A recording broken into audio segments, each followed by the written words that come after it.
Mimi ni mwelimishaji rika na nafasi yangu katika jamii ni kubwa sana. Kesho nina darasa na wanarika wenzangu. Nitafundisha kuhusu mawasiliano na stadi za maisha kwa maendeleo ya vijana. Lakini kabla sijafundisha wengine lazima nijifunze kwanza. Ngoja nipitie tena nijue nini hasa nitawafundisha kuhusu mawasiliano.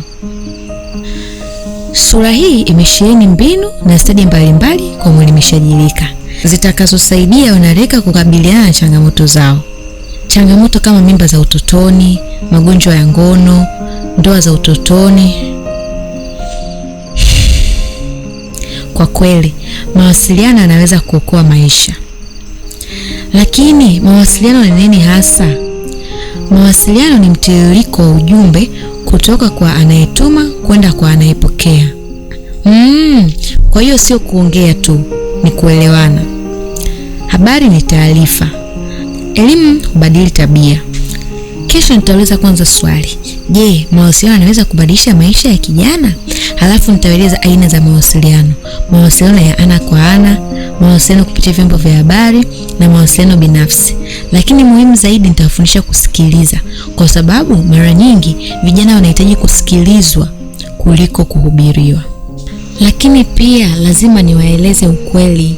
Kila aina ya mawasiliano ina nguvu zake na pia ina mapungufu yake. Mawasiliano ya ana kwa ana ni mazuri kwa sababu ujumbe unafika moja kwa moja. Unaweza kufafanua papo hapo na mrejesho unapatikana mara moja, lakini hufikia watu wachache, na wakati mwingine haiba ya mtoa ujumbe inaweza kuwa kikwazo. Mawasiliano kupitia vyombo vya habari huwafikia watu wengi kwa muda mfupi, huchangamsha kwa kuona na kusikia, lakini hayachagui walengwa na wakati mwingine yanaweza kupotosha ujumbe. Na mawasiliano binafsi, hapa kijana hujizungumza na nafsi yake, hutafakari, hufanya maamuzi. Ni muhimu sana. Lakini kama hana taarifa sahihi, anaweza kufanya maamuzi yasiyo sahihi. Kwa hiyo kesho nitawaambia wazi, chagua aina sahihi ya mawasiliano kulingana na mazingira, na sikiliza zaidi kuliko unayoongea. Mawasiliano na vipengele muhimu: mtuma ujumbe, ujumbe wenyewe, njia ya kupitisha ujumbe, mpokea ujumbe na mrejesho. Bila mrejesho mawasiliano hayajakamilika. Kwa hiyo kesho sitazungumza tu, nitahakikisha wananijibu, nitasikiliza pia. Stadi za mawasiliano. Stadi za mawasiliano ni pamoja na kusikiliza kwa makini, kuuliza maswali ya wazi, kufafanua bila kubadilisha maana, pia kutambua ishara kama kukunja uso. Hapo ndipo vijana wengi hukosea. Wanasikia lakini hawasikilizi. Na pia kuna vikwazo kama vile umri, mila na desturi, lugha ngumu, mazingira yenye kelele. Kwa hiyo nitatumia lugha rahisi, nitaheshimu tamaduni zao, pia nitachagua mazingira sahihi. Vyombo vya habari kama vile Facebook, Instagram, YouTube na TikTok vinaweza kuelimisha, lakini vinaweza pia kupotosha. Kijana asipokuwa makini anaweza kuathiriwa kirahisi. Kwa hiyo nitawakumbusha kulinda taarifa zao, kutumia neno siri imara, kuepuka taarifa za uongo pamoja na kuepuka mijadala ya chuki. Sasa nimeelewa. Mawasiliano si maneno tu, ni ujuzi, ni uwajibikaji, ni daraja la mabadiliko. Kesho nitawaambia, kijana anayejua kuwasiliana vizuri anaweza kuepuka shinikizo la marafiki, anaweza kusema hapana, anaweza kufanya maamuzi sahihi. Sawa. Mada ya kwanza nimeelewa vizuri. Mawasiliano ni daraja kati ya watu, lakini daraja pekee halitoshi kama kijana hajui namna ya kutembea juu yake. Sasa niende kwenye mada inayofuata. Stadi za maisha kwa maendeleo ya vijana. Hii ndiyo itakayowasaidia wanarika wangu kufanya maamuzi sahihi. Stadi za maisha ni nyenzo muhimu kwa ustawi na maendeleo ya vijana. Bila stadi, kijana anaweza kuwa na elimu lakini akashindwa kuishi vizuri. Kesho nitawaambia hivi, Kijana anaweza kujua kuwa dawa za kulevya ni hatari, lakini kama hana stadi za kukataa shinikizo la marafiki ataanguka. Anaweza kujua mimba za utotoni ni changamoto, lakini kama hajui kufanya maamuzi atateleza. Kwa hiyo stadi za maisha si nadharia, ni silaha ya kujilinda. Stadi za maisha ni mbinu zinazomwezesha mtu kukabiliana na changamoto za maisha ili kufikia malengo yake salama. Hii nitauliza swali: mimi ni nani? Nataka kwenda wapi? Nitafikaje? Kujitambua ni hatua ya kwanza kuelekea maisha ya afya njema. Kujitambua ni kujua mimi ni nani, ninasimamia nini, thamani yangu ni ipi, na ninataka maisha gani. Kijana anayejitambua ana uthubutu, anaweza kusema hapana, anaweza kulinda maamuzi yake.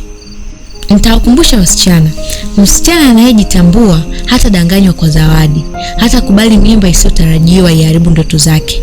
Na mvulana anayejitambua ataheshimu na kulinda wasichana, pia hata shiriki katika unyanyasaji. Hii ni muhimu sana. Miemko, hasira, furaha kupita kiasi, hofu, kamwe usifanye maamuzi ukiwa na mihemko. Subiri itulie, chambua, halafu amua. Hii nitawapa mfano halisi darasani. Maisha ya kijana yana msongo: masomo, mahusiano, ukosefu wa fedha, shinikizo la jamii. Lakini kama kijana anajua namna ya kuhimili msongo, haanguki kirahisi. Fikra yakinifu, fikra bunifu, kutatua matatizo, kufanya maamuzi. Hapa nitawafundisha mbinu ya T3: tatizo, tatuzi, tokeo. Watachambua kila chaguo kabla ya kuamua. Mfano wa Nyambisi na Mboto. Hii si hadithi tu, ni hali halisi katika jamii zetu. Msichana mdogo anashawishiwa kwa usafiri wa bure na fedha za matumizi. Kwa nje inaonekana kama msaada, lakini kwa ndani ni mtego. Hapa ndipo stadi za maisha zinapohitajika. Kabla ya kuamua, lazima ujiulize, tatizo ni nini hasa? Ni nini ninachotaka? Na matokeo ya kila chaguo yatakuwa nini? Kukubali.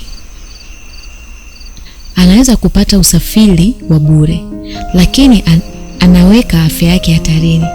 Anaweka ndoto zake hatarini. Anaweka heshima yake hatarini. Kukataa.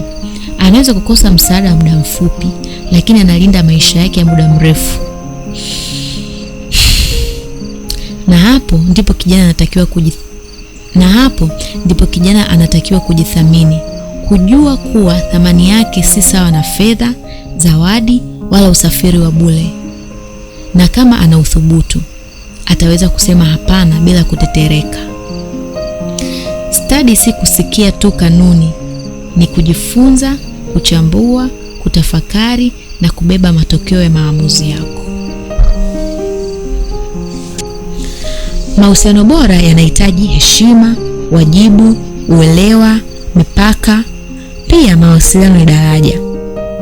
Ushirikeli ni kujiweka katika nafasi ya mwingine. Sasa nimekamilisha sura ya 4. Kesho siendi kufundisha tu, naenda kujenga maisha. Muda unakimbia.